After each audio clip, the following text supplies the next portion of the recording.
Perfect.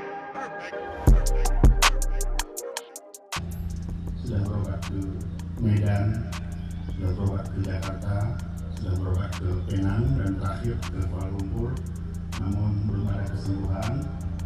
Maka Bapak Ibu yang berbahagia, kami merencanakan untuk insya Allah berobat secara penuh untuk kesehatan kami sambil mengajar di pesantren. Maka pada kesempatan yang mulia ini kami sampaikan bahwa kami, saya, dan usaha kami mengundurkan diri sebagai bupati Padang Meriah untuk menjalani kesehatan pengobatan di Kabupaten Padang Meriah. Proses-proses berlanjut administrasi, Kemendagri, Gubernur, DPR akan kami lakukan setelah proses liburan lebaran ini selesai.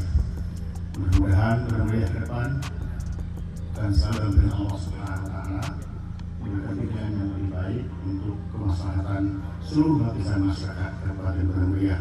Selama memimpin Padang Meriah banyak sekali kekurangan-kekurangan. Ini kami mohon maaf kepada Bapak Ibu hadirin yang dimuliakan Allah Subhanahu wa Ta'ala. Dan insya Allah akan fokus membantu dalam sektor pendidikan keagamaan melalui pesantren yang kami kelola. Demikian Bapak Ibu hadirin berbahagia, semoga kita semua